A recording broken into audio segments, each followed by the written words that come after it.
আচার্য হরিশঙ্কর মেঝেতে উবু হয়ে বসে আছেন।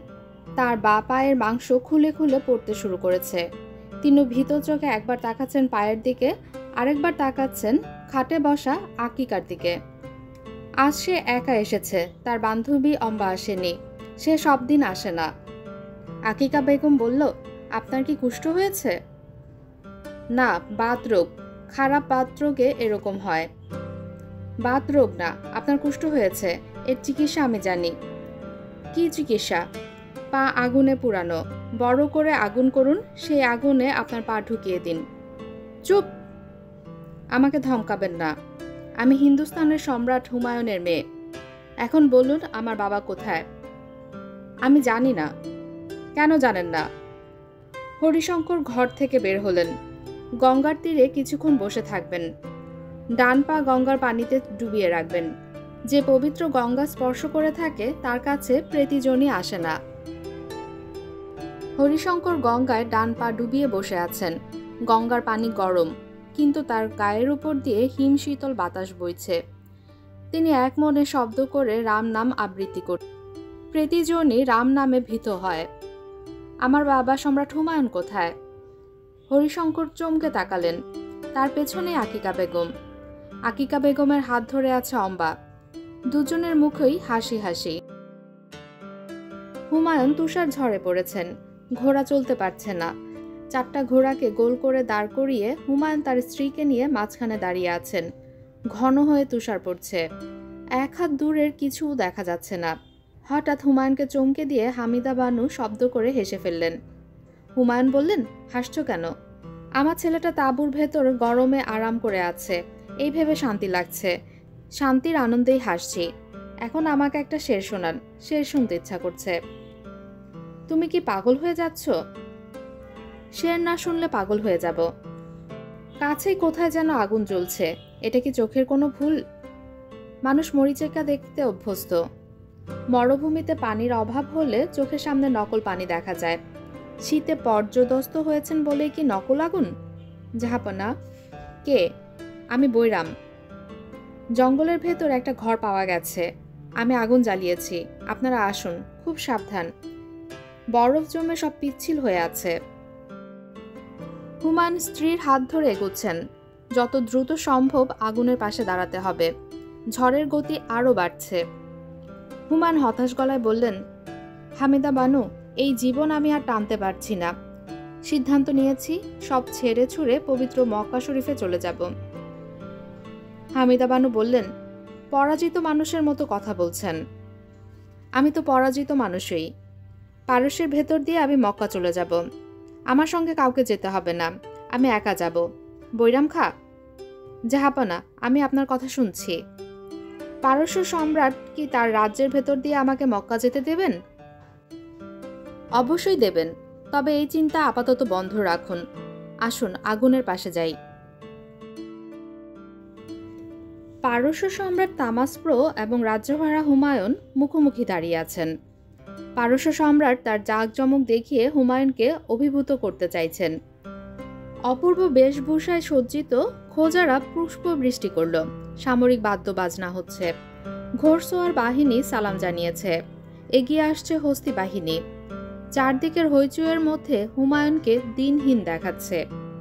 শাহ তামাসপ্র বললেন, তৈমুরের বংশধর সম্রাট বাবরের পুত্র হিন্দুস্তানের অধিপতির এই দশা কেন?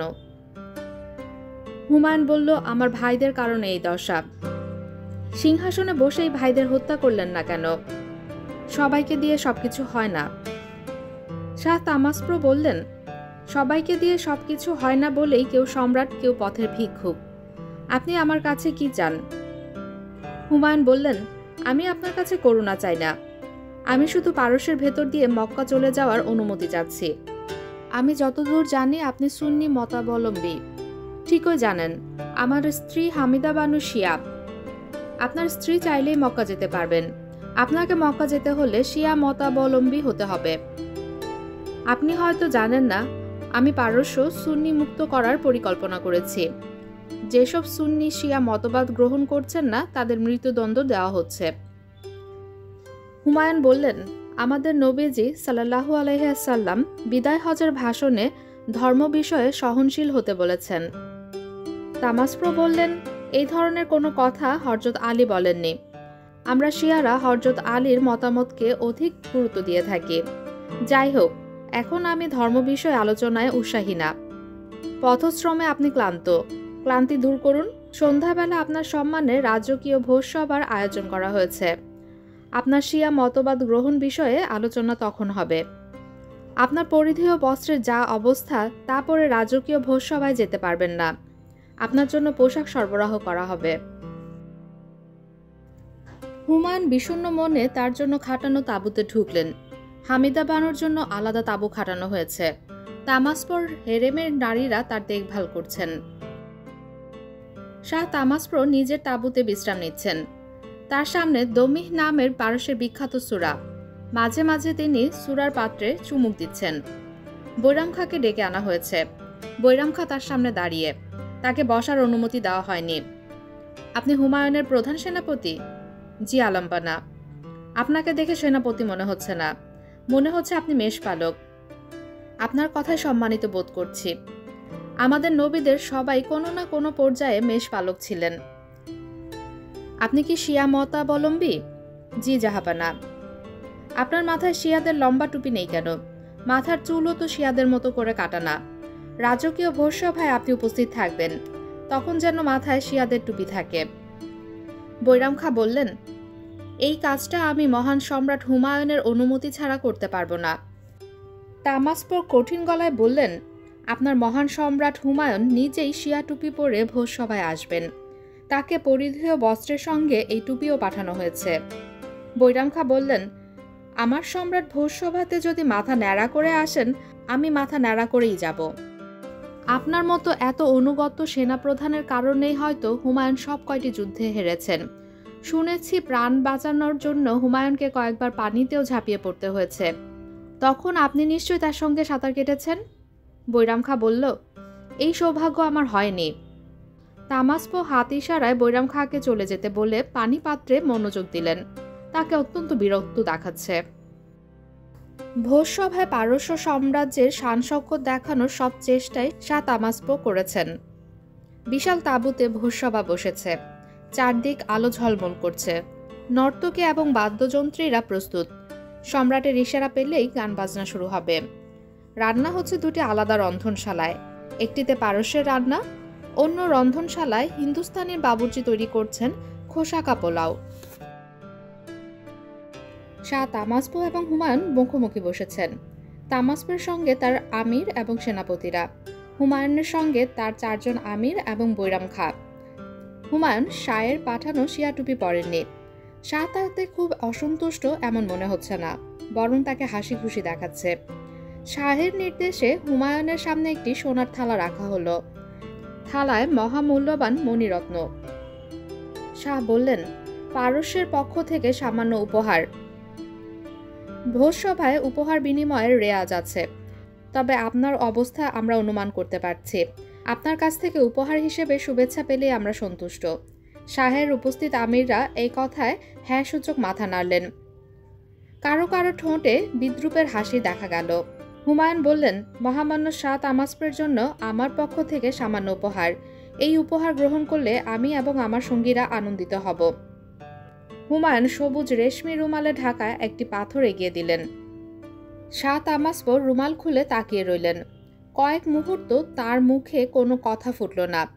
শাহের আমিরা উকি ঝুঁকি দিচ্ছেন। তাদের মধ্যে নিচু স্বরে ফিসফিস শুরু হলো। তামাসপ্রো বললেন, এটাই কি সেই বিখ্যাত কোহিনূর? বৈরাম খাঁ বললেন, আলম্পনা, এটি সেই কোহিনূর যা তরবারি দিয়ে পেতে হয় অথবা ভালোবাসার উপহার হিসেবে পেতে হয়। কোহিনূরের উপর আলো পড়ছে। মনে হচ্ছে সবুজ রেশমি রুমালের মাঝখানে আগুন ধরে গেছে। শাহ তামাসপ্রোর নির্দেশে খাবার পরিবেশন শুরু হয়েছে। একই সঙ্গে নৃত্যগীতের আসর বসেছে। 7 জন নর্তকী নাচছে, তাদের সঙ্গে বাদ্যবাজনা। বাদ্যবাজনার সুর করুন, কিন্তু নাচের ভঙ্গি উচ্ছল। দুটি বিপরীত ধারা চমৎকার মিল খেয়ে গেছে। হুমায়ুন মুগ্ধ হয়ে নাচ দেখছেন। শাহ তামাসপ্রো বললেন, এসব নর্তকীকে আমি উপহার হিসেবে আপনাকে দিলাম। আপনার তাঁবুর পাশেই এদের তাঁবু। আপনি ইচ্ছা করলেই নর্তকীদের ব্যবহার করতে পারেন, তবে মক্কায় গেলে এদের নিয়ে যেতে পারবেন না। হা হা হা। শাহ নিজের রসিকতায় হাসতে হাসতে ভেঙে পড়েছেন। আমিরাও হাসছেন। সুরা তার প্রভাব বিস্তার করতে শুরু করেছে। নিশিরাত পর্যন্ত পান ভোজন চলল। শাহ তামাসপো পরদিন তার সঙ্গে বাঘ শিকারে যাওয়ার জন্য হুমায়ুনকে আমন্ত্রণ জানালেন। ভোজসভায় শিয়া প্রসঙ্গ উঠল না। মির্জা কামরান ভয়াবহ দুঃস্বপ্ন দেখে জেগে উঠেছেন। তার শরীর ঘামে ভেজা, পিপাসায় বুক ফেটে যাচ্ছে। দুঃস্বপ্নে তিনি দেখলেন তাকে ঢোকানো হয়েছে গাধার চামড়ায়, চামড়া সেলাই করে দেওয়া হয়েছে।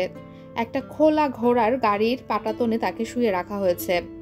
ঘোড়ার গাড়ির চালক রূপার ঘণ্টা বাজাতে বাজাতে বলছেন, মহান মুঘল সম্রাট হুমায়ুনের নির্দেশে মির্জা কামরানকে শাস্তি দেওয়া হচ্ছে।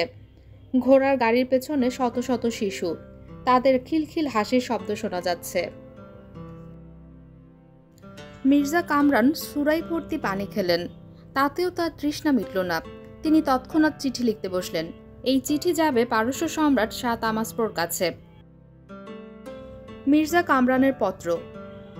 মহান পারস্য সম্রাট, পৃথিবীর সূর্য, জগতের সৌন্দর্য, সর্বশক্তির আধার শাহ তামাসপো।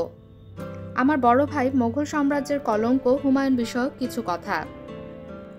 জাহাপানা, আমার এই ভীরু কাপুরুষ বিচার বুদ্ধিহীন ভ্রাতার কারণে আমরা দিল্লির সিংহাসন হারিয়েছি। হাজার হাজার সাহসী মুঘল সেনার প্রাণনাশ হয়েছে।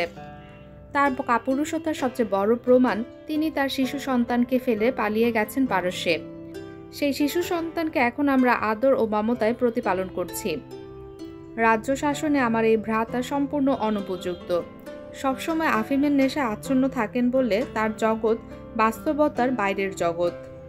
আপনি নিশ্চয় অবগত আছেন যে আমার এই ভ্রাতা আধবেলার জন্য একজন মিসকিন ভিস্তিওয়ালাকে দিল্লির সিংহাসনে বসিয়েছিলেন। এতে তিনি নিজে হাস্য সম্পদ হয়েছেন, মোগলদেরও ছোট করেছেন। আপনার কাছে আমার অনুরোধ, আপনি আমার এই অযোগ্য অকর্মণ্য ভ্রাতাকে আমার হাতে তুলে দিন। বিনিময়ে আমি কান্দাহার আপনার হাতে তুলে দেব। বর্তমানে দিল্লির শাসনভার শেরশাহর পুত্র ইসলাম শাহর হাতে। আমি নিশ্চিত আল্লাহ পাকের হুকুমে আমি তাকে পরাজিত করে হিন্দুস্তানে মোগল শাসন প্রতিষ্ঠিত করব। অকর্মণ্য নেশাগ্রস্ত হুমায়ুন জীবিত থাকা অবস্থায় সেটা সম্ভব হবে না। এই পত্র আমি আমার 3 ভাইয়ের সম্মতিতে লিখছি। রাজমহিষীরা আমার সঙ্গে আছেন। ইতি মির্জা কামরান। ফজরের নামাজের পরপরই মির্জা কামরানের দেহরক্ষী দলের প্রধান সুলতান মাহমুদকে পারস্য পাঠিয়ে দেওয়া হলো। গোপন এই চিঠির খবর মির্জা আসকারিও জানল না। দুপুরে মির্জা কামরান একটি দুঃসংবাদ পেলেন। কান্দাহার থেকে মির্জা হিন্দাল পালিয়েছেন। তিনি হুমায়ুনের সঙ্গে যোগ দেওয়ার জন্য পারস্যের দিকে যাত্রা করছেন। মির্জা কামরান ফরমান জারি করলেন, যে হিন্দালকে জীবিত বা মৃত তার কাছে নিয়ে আসতে পারবে তাকে 1000 স্বর্ণমুদ্রা পুরস্কার দেওয়া হবে। মির্জা হিন্দাল যে দুজনের সাহায্যে পালিয়েছিলেন তারাই তাকে ধরে এনে সন্ধ্যার মধ্যে মির্জা কামরানের কাছে হাজির করল। তারা 1000 স্বর্ণমুদ্রা পুরস্কারের দাবিদার। মির্জা কামরান দুজনের প্রত্যেককেই 500 স্বর্ণমুদ্রা দিতে খাজানজিকে হুকুম দিলেন। পুরস্কার পাওয়ার মতো কাজ তারা করেছে, তবে একজন শাহজাদার বিশ্বাস ভঙ্গ করার মতো অপরাধও তারা করেছে। এই অপরাধের শাস্তি হিসেবে দুজনের স্বর্ণমুদ্রাই বাজেয়াপ্ত হবে এবং একই সঙ্গে দুজনকে অন্ধ করার নির্দেশ দিলেন। হিন্দালকে পাঠানো হলো মৃত্যুদণ্ডপ্রাপ্ত অপরাধীদেরকে যেখানে রাখা হয় সেখানে। মির্জা কামরান হিন্দালের মৃত্যুদণ্ডও দিলেন। মৃত্যুদণ্ড কার্যকর করা হবে হাতির পায়ের নিচে হিন্দালের মাথা চূর্ণ করে। মির্জা কামরান নির্দেশ দিলেন কাবুল থেকে জল্লাদ হাতি ছোট কুমারকে আনতে। মির্জা কামরান তওবা করে হিন্দালকে মৃত্যুর জন্য প্রস্তুত হতে বললেন। জল্লাদ হাতি চলে এসেছে। বেলা দ্বিপ্রহর। শাস্তি প্রদান অনুষ্ঠান দেখার জন্য উৎসুক কিছু মানুষ দেখা যাচ্ছে। তাদের চোখে কৌতূহল এবং শঙ্কা। হিন্দালকে পায়ে শিকল বাঁধা অবস্থায় বিশাল প্রস্তরখণ্ডের কাছে নেওয়া হলো। হিন্দাল প্রস্তরখণ্ডের উপর মাথা রেখে নিশ্চল হয়ে থাকবেন। হাতি বাঁ পা তার মাথার উপর রাখবে। মৃত্যুদণ্ডে হাতির বাঁ পা ব্যবহার করা হয়। মির্জা কামরান হাতে লাল রুমাল নিয়ে বসে আছেন। রুমাল ফেলে দিলেই মৃত্যুদণ্ড কার্যকর হবে। মাওলানা শেষবারের মতো হিন্দালকে তওবা পড়ালেন। কোরআন পাকের একটি আয়াত আবৃত্তি করলেন, যার অর্থ, আজ তুমি যেখানে যাচ্ছ একদিন আমরাও সেখানে যাব। কামরান রুমাল ফেলে দিয়েছেন। হাতি তার বা পা হিন্দালের মাথা স্পর্শ করে দাঁড়িয়ে আছে, কিন্তু মাথা ঘুরিয়ে দিচ্ছে না। মির্জা কামরান বললেন, সমস্যা কি? হাতির মাহুত বলল, জাহাপনা, বুঝতে পারছি না। কামরান তীক্ষ্ণ দৃষ্টিতে তাকিয়ে আছেন। যারা হত্যাকাণ্ড দেখতে এসেছেন তাদের মধ্যে ফিসফিস কথাবার্তা শুরু হয়েছে। এমন ঘটনা আগে কখনোই ঘটেনি। হাতি ডানে বায়ে খুব দুলছে, সুর নাচাচ্ছে, কিন্তু মূল কাজটা করছে না। মির্জা কামরান বললেন, বন্দিকে নিয়ে যাও। হাতির পায়ের নিচ থেকে মুক্ত হওয়া মানুষের মৃত্যুদণ্ড বাতিল হয়ে যায়, এটাই নিয়ম। জনতা আল্লাহু আকবার ধ্বনি দিল। এর অর্থ আল্লাহ শ্রেষ্ঠ। কামরান বুঝতে পারছেন না, এই ধ্বনি কি তারা হিন্দালের পক্ষে দিল? এত সাহস তাদের হওয়ার কথা না। মির্জা কামরান তার খাস কামরায়, হাতির মাহুত তার সামনে। সে ভয়ে অস্থির হয়ে আছে। কামরান কঠিন গলায় বললেন, তোমার নাম কি? বাহাদুর। তুমি মাহুতের কাজ করছো কত বছর ধরে?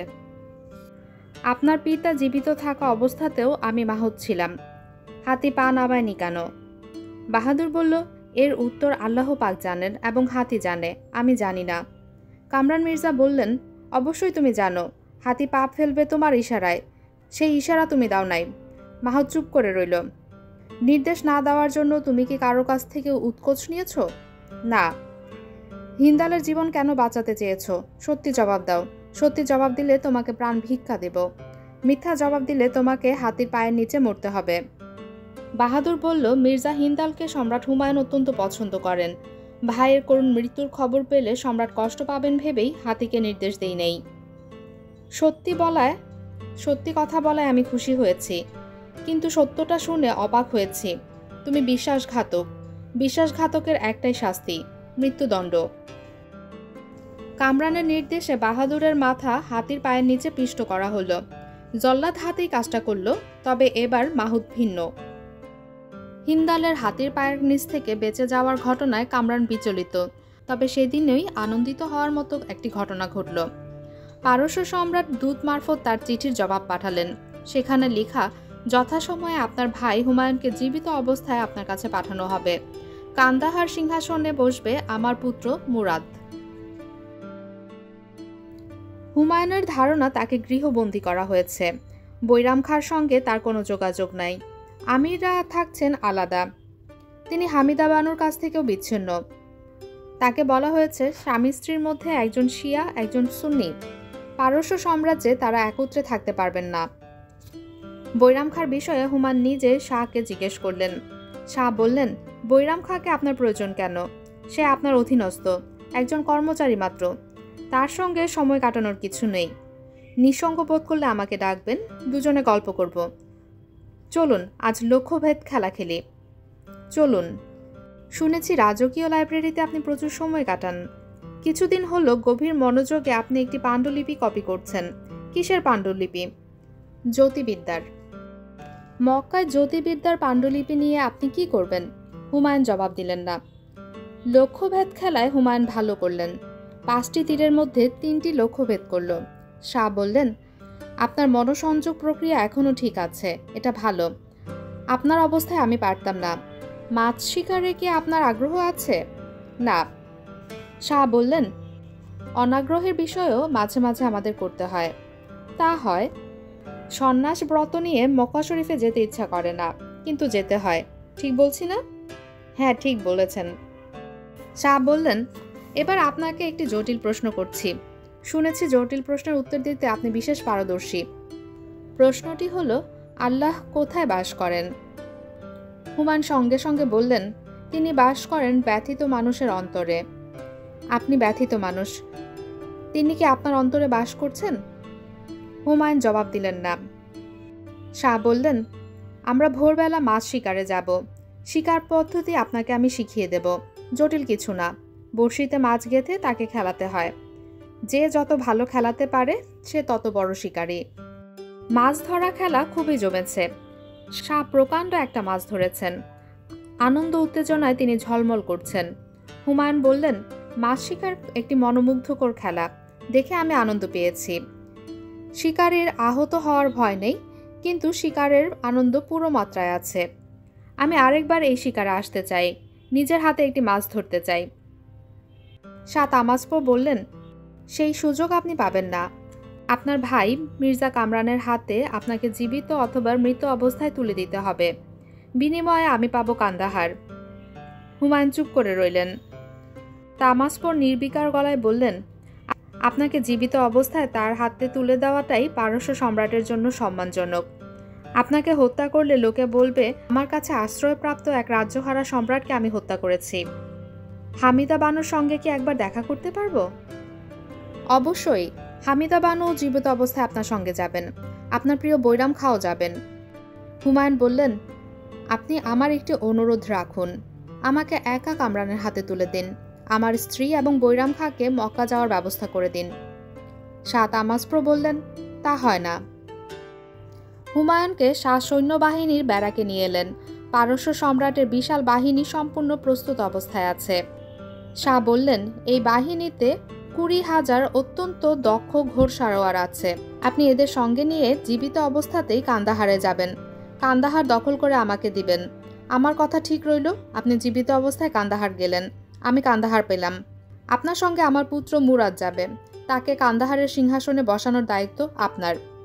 মোগল সাম্রাজ্য পুনরুদ্ধারে আপনি আমার বাহিনী ব্যবহার করতে পারেন। হতভম্ব হুমায়ুন তাকিয়ে আছেন। পুরো বিষয়টা বুঝতে তার সময় লাগছে।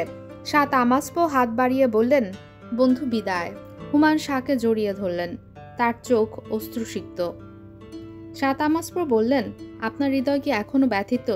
হুমায়ুন বললেন, না। শাহ তামাসপো হাসতে হাসতে বললেন, এটা তো দুঃসংবাদ। এখন তাহলে আল্লাহ আপনার হৃদয়ে অনুপস্থিত। হা হা হা। প্রধান সেনাপতি বৈরাম খাঁর নেতৃত্বে পারস্য বাহিনী কান্দাহারের দিকে এগিয়ে যাচ্ছে। একটি বিশেষ শকটে যাচ্ছেন হামিদা বানু।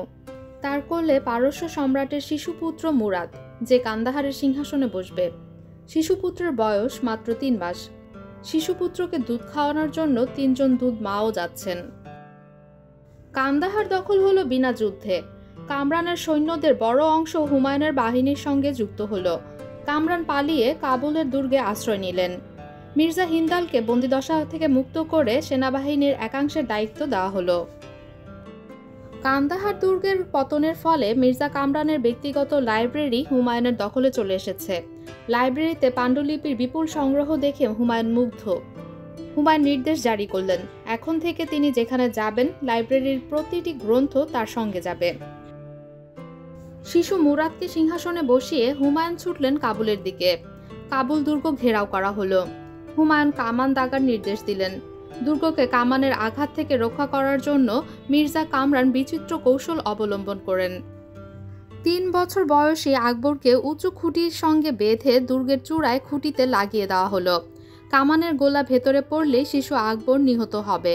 হুমায়ুনের নির্দেশে গোলাবর্ষণ বন্ধ হলো।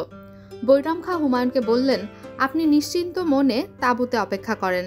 আমার সঙ্গে অতি দুঃখ 2 জন কামানজি আছে। এরা এমনভাবে কামান দাগাবে যে আপনার শিশুপুত্রের কোনো ক্ষতি হবে না। দ্রুত আমরা দুর্গ দখলে নেব। হুমায়ুন তাঁবুর ভেতরে ঢুকে অজু করে নামাজে বসলেন। কামানের গর্জনে তাঁবু কেঁপে কেঁপে উঠছে। হুমায়ুন নামাজে মনোযোগ দিতে পারছেন না। নামাজের মাঝখানেই জহর আফতাচি উত্তেজিত গলায় খবর দিল, জাহাপনা, আমরা কাবুল দুর্গ দখল করেছি। বৈরাম খাঁ দুর্গে ঢুকে পড়েছেন। যুবরাজ আকবর সুস্থ আছেন। মির্জা আসকরিকে গ্রেফতার করা হয়েছে। 3 বছর পর আকবর তার বাবা মাকে সামনে দেখল। সে হুমায়ুনের দিকে আঙ্গুল তুলে বলল, তুমি কে? হুমায়ুন বললেন, আমি কেউ না, আমি শুধু তোমার বাবা। শিশু আকবর বলল, আমার বাবা দিল্লির সম্রাট বাদশাহ হুমায়ুন, তুমি না। হুমায়ুনের নির্দেশে হামিদা বানু এসে শিশুপুত্রকে কোলে তুলে নিলেন। আকবর বলল, তুমি কে? হামিদা বানু বলল, আমি তোমার মা। যখন চারদিকে কামানের গোলা পড়ছিল তখন কি তুমি ভয় পাচ্ছিলে? হ্যাঁ। তোমাকে আর ভয় পেতে হবে না, তোমার বাবা চলে এসেছেন। হামিদা বানু স্বামীর দিকে তাকিয়ে বললেন, একটি ফরমান জারি করুন। লাইব্রেরির বই যেমন আপনার চোখের আড়াল হবে না, তেমনি আপনার পুত্র আপনার চোখের আড়াল হবে না। দলে দলে সৈন্য হুমায়ুনের পক্ষে যোগ দিচ্ছে। এদের বেতন দেওয়ার সামর্থ্য হুমায়ুনের নাই। সৈন্যরা বলল, এখন আমাদের কোনো বেতন দিতে হবে না, আপনি দিল্লির সিংহাসনে বসার পর বেতন দিবেন। কামরান পালিয়ে লাহোর দুর্গে আশ্রয় নিয়েছে। বৈরাম খাঁ দুর্গ দখল করলেন। কামরান মেয়েদের পোশাক পরে দুর্গ থেকে পালালেন। তাকে চেনার কোনো উপায় রইল না। তিনি চুল দাড়ি কামিয়ে সর্বহারা সন্ন্যাসীর বেগ ধরেছেন।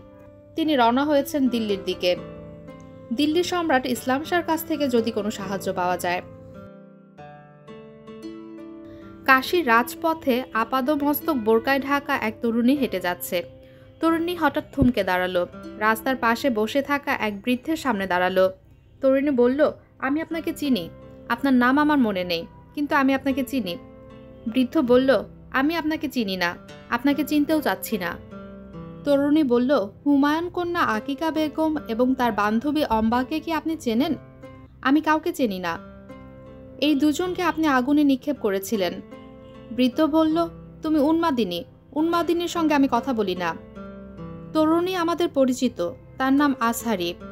সম্রাট হুমায়ুন তাকে আগ্রার বুলবুল উপাধি দিয়েছিলেন। চৌসার যুদ্ধে সে পানিতে ঝাঁপিয়ে পড়েছিল, সাঁতরে তীরে উঠেছে। সম্রাট কন্যার মর্মান্তিক মৃত্যু ঘটনার সে একজন প্রত্যক্ষদর্শী। আসহারি অপেক্ষায় আছে কোনো একদিন সম্রাট হুমায়ুনকে ঘটনাটি জানাবে। শেরশাহ কাজির দুর্গ পরিদর্শনে গিয়েছেন। দুর্গ প্রাচীরের কামানগুলির অবস্থা কি দেখছেন। হঠাৎ একটি গোলা ভরা কামান বিস্ফোরিত হলো। শেরশাহ লুটিয়ে পড়লেন। মৃত্যুর আগে কিছুক্ষণের জন্য তার জ্ঞান ফিরল। তিনি বিড়বিড় করে বললেন, আমি মারা যাচ্ছি। দিল্লির সিংহাসন আমার প্রথম পুত্র জালাল খাঁর জন্য নির্ধারণ করেছি। পুত্র জালাল খাঁ সিংহের মতো সাহসী। একমাত্র সেই পারবে মোগলদের হাত থেকে সিংহাসন রক্ষা করতে। আমার মন বলছে হুমায়ুন হারানো সিংহাসন পেতে ফিরে আসবেন। জালাল খাঁ ইসলাম শাহ নাম নিয়ে দিল্লির সিংহাসনে বসলেন।